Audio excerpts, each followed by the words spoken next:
सत्यनारायण भगवान की व्रत कथा का 3रा अध्याय। सूतजी बोले, हे श्रेष्ठ मुनियों, अब आगे की कथा कहता हूं। पहले समय में उल्कामुख नाम का एक बुद्धिमान राजा था। वह सत्यवक्ता और जितेंद्रिय था। प्रतिदिन देव स्थानों पर जाता और निर्धनों को धन देकर उनके कष्ट दूर करता था। उसकी पत्नी कमल के समान मुख वाली तथा सती साध्वी थी। भद्रशीला नदी के तट पर उन दोनों ने श्री सत्यनारायण भगवान का व्रत किया। उसी समय साधु नाम का एक वैश्य आया। उसके पास व्यापार करने के लिए बहुत सा धन भी था। राजा को व्रत करते देखकर वह विनय के साथ पूछने लगा, हे राजन, भक्तिभाव से पूर्ण होकर आप यह क्या कर रहे हैं? मैं सुनने की इच्छा रखता हूं, तो आप मुझे बताएं। राजा बोला, हे साधु, अपने बंधु बांधवों के साथ पुत्रादि की प्राप्ति के लिए एक महाशक्तिमान श्री सत्यनारायण भगवान का व्रत व पूजन कर रहा हूं। राजा के वचन सुन साधु आदर से बोला, हे राजन, मुझे इस व्रत का सारा विधान कहिए। आपके कथनानुसार मैं भी इस व्रत को करूंगा। मेरी भी संतान नहीं है और इस व्रत को करने से निश्चित रूप से मुझे संतान की प्राप्त। साधु वैश्य ने अपनी पत्नी को संतान देने वाले इस व्रत का वर्णन कह सुनाया और कहा कि जब मेरी संतान होगी तब मैं इस व्रत को करूंगा। साधु ने इस तरह के वचन अपनी पत्नी लीलावती से कहे। एक दिन लीलावती पति के साथ आनंदित हो सांसारिक धर्म में प्रवृत्त होकर सत्यनारायण भगवान की कृपा से गर्भवती हो गई। 10वें महीने में उसके गर्भ से एक सुंदर कन्या ने जन्म लिया। दिनों दिन वह ऐसे बढ़ने लगी जैसे कि शुक्ल पक्ष का चंद्रमा बढ़ता है। माता पिता ने अपनी कन्या का नाम कलावती रखा। एक दिन लीलावती ने मीठे शब्दों में अपने पति को याद दिलाया कि आपने सत्यनारायण भगवान के जिस व्रत को करने का संकल्प किया था उसे करने का समय आ गया है। आप इस व्रत को करिए। साधु बोला कि हे प्रिय, इस व्रत को मैं उसके विवाह पर करूंगा। इस प्रकार अपनी पत्नी को आश्वासन देकर वह नगर को चला गया। कलावती पिता के घर में रहवृद्धि को प्राप्त हो गई। साधु ने एक बार नगर में अपनी कन्या को सखियों के साथ देखा तो तुरंत ही दूत को बुलाया और कहा कि मेरी कन्या के योग्य वर देख कर आओ। साधु की बात सुनकर दूत कंचन नगर में पहुंचा और वहां देखभाल कर लड़की के सुयोग्य वाणिक पुत्र को ले आया। सुयोग्य लड़के को देख साधु ने बंधु बांधवों को बुलाकर अपनी पुत्री का विवाह कर दिया। लेकिन दुर्भाग्य की बात ये कि साधु ने अभी भी श्री सत्यनारायण भगवान का व्रत नहीं किया। इस पर श्री भगवान क्रोधित हो गए और श्राप दिया कि साधु को अत्यधिक दुख मिले। अपने कार्य में कुशल साधु बनिया जमाई को लेकर समुद्र के पास स्थित होकर रत्नासारपुर नगर में गया। वहां जाकर दामाद ससुर दोनों मिलकर चंद्रकेतु राजा के नगर में व्यापार करने लगे। एक दिन भगवान सत्यनारायण की माया से एक चोर राजा का धन चुराकर भाग रहा था। उसने राजा के सिपाहियों को अपना पीछा करते देख चुराया हुआ धन वहां रख दिया जहां साधु अपने जमाई के साथ ठहरा हुआ था। राजा के सिपाहियों ने साधु वैश्य के पास राजा का धन पड़ा देखा तो वह ससुर जमाई दोनों को बांधकर प्रसन्नता से राजा के पास ले गए और कहा कि उन दोनों चोरों हम पकड़ लाए हैं, आप आगे की कार्यवाही की आज्ञा दें। राजा की आज्ञा से उन दोनों को कठिन कारावास में डाल दिया गया और उनका सारा धन भी उनसे छीन लिया गया। श्री सत्यनारायण भगवान से श्राप से साधु की पत्नी भी बहुत दुखी हुई। घर में जो धन रखा था उसे चोर चुरा ले गए। शारीरिक तथा मानसिक पीड़ा व भूख प्यास से अति दुखी हो अन्न की चिंता में कलावती के ब्राह्मण के घर गई। वहां उसने श्री सत्यनारायण भगवान का व्रत होते देखा, फिर कथा भी सुनी। वह प्रसाद ग्रहण कर वह रात को घर वापस आई। माता के कलावती से पूछा कि हे पुत्री, अब तक तुम कहां थी? तेरे मन में क्या है? कलावती ने अपनी माता से कहा, हे माता, मैंने एक ब्राह्मण के घर में श्री सत्यनारायण भगवान का व्रत देखा है। कन्या के वचन सुन लीलावती भगवान के पूजन की तैयारी करने लगी। लीलावती ने परिवार व बंधुओं सहित सत्यनारायण भगवान का पूजन किया और उनसे वर मांगा कि मेरे पति तथा जमाई शीघ्र घर आ जाएं। साथ ही यह भी प्रार्थना की कि हम सबका अपराध क्षमा करें। श्री सत्यनारायण भगवान इस व्रत से संतुष्ट हो गए और राजा चंद्रकेतु को सपने में दर्शन दे कहा कि हे राजन, तुम उन दोनों वैश्यों को छोड़ दो और तुमने उनका जो धन लिया है उसे वापस कर दो। अगर ऐसा नहीं किया तो मैं तुम्हारा धन, राज्य व संतान सभी को नष्ट कर दूंगा। राजा को यह सब कहकर वह अंतर्धान हो गए। प्रातकाल सभा में राजा ने अपना सपना सुनाया, फिर बोले कि बणिक पुत्रों को कैद से मुक्त कर सभा में लाओ। दोनों ने आते ही राजा को प्रणाम किया। राजा मीठी वाणी में बोला, हे महानुभावों, भाग्यवश ऐसा कठिन दुख तुम्हें प्राप्त हुआ है, लेकिन अब तुम्हें कोई भय नहीं है। ऐसा कह राजा ने उन दोनों को नए वस्त्राभूषण भी पहनाए और जितना धन उनका लिया था उससे दुगुना धन वापस कर दिया।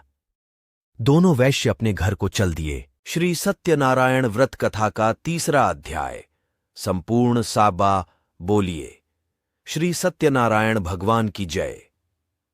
सत्यनारायण भगवान की व्रत कथा का 4था अध्याय। सूत जी बोले, वैश्य ने मंगलाचार कर अपनी यात्रा आरंभ की और अपने नगर की ओर चल दिए। उनके थोड़ी दूर जाने पर एक दंडी वेशधारी श्री सत्यनारायण ने उनसे पूछा, हे साधु, तेरी नाव में क्या है? अभिवाणी वणिक हंसता हुआ बोला, हे दंडी, आप क्यों पूछते हो? क्या धन लेने की इच्छा है? मेरी नाव में तो बेल और पत्ते भरे हुए हैं। वैश्य के कठोर वचन सुन। भगवान बोले, तुम्हारा वचन सत्य हो। दंडी ऐसे वचन कह वहां से दूर चले गए। कुछ दूर जाकर समुद्र के किनारे बैठ गए। दंडी के जाने के बाद साधु वैश्य ने नित्य क्रिया के पश्चात नाव को ऊंची उठते देखकर अचंभा माना और नाव में बेलपत्ते आदि देख वह मूर्छित हो जमीन पर गिर पड़ा। मूर्छा खुलने पर वह अत्यंत शोक में डूब गया। तब उसका दामाद बोला कि आप शोक ना मनाए, यह दंडी का शाप है, इसलिए हमें उनकी शरण में जाना चाहिए, तभी हमारी मनोकामना पूरी होगी। दामाद की बात सुनकर वह दंडी के पास पहुंचा और अत्यंत भक्तिभाव नमस्कार करके बोला, मैंने आपसे जो जो असत्य वचन कहे थे उनके लिए मुझे क्षमा दें। ऐसा कह कहकर महान शोकातुर हो रोने लगा। तब दंडी भगवान बोले, हे वणिक पुत्र, मेरी आज्ञा से बार बार तुम्हें दुख प्राप्त हुआ है, तू मेरी पूजा से विमुख हुआ। साधु बोला, हे भगवान, आपकी माया से ब्रह्मा आदि देवता भी आपके रूप को नहीं जानते, तब मैं अज्ञानी कैसे जान सकता हूं? आप प्रसन्न होइए, अब मैं सामर्थ्य के अनुसार आपकी पूजा करूंगा।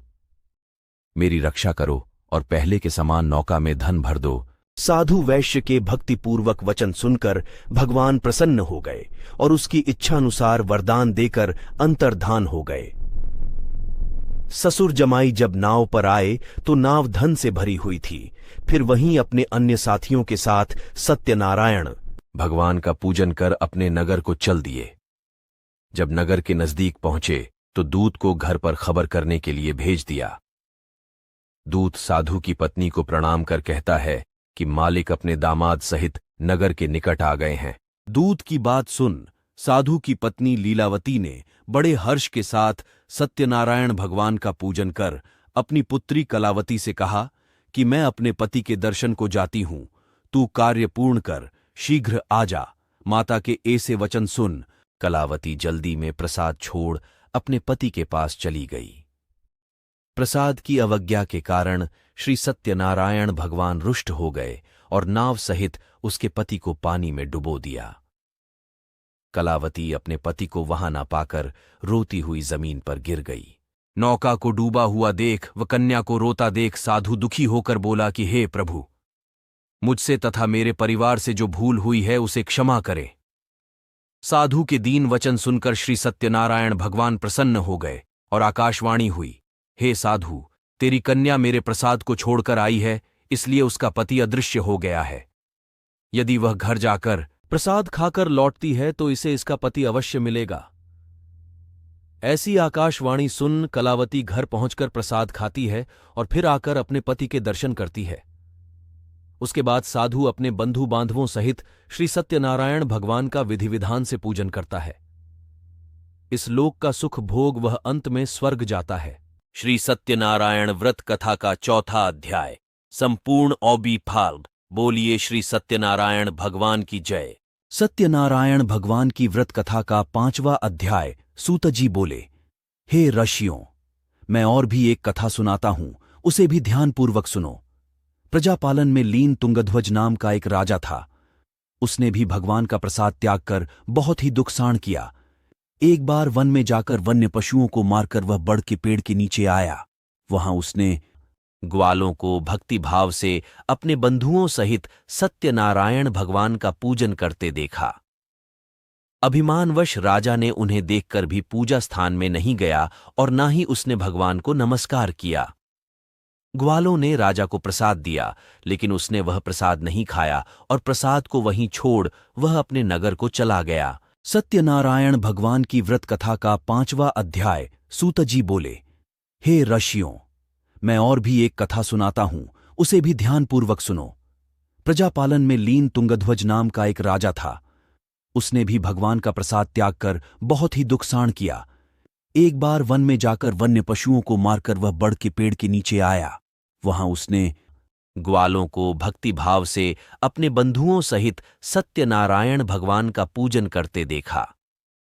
अभिमानवश राजा ने उन्हें देखकर भी पूजा स्थान में नहीं गया और ना ही उसने भगवान को नमस्कार किया।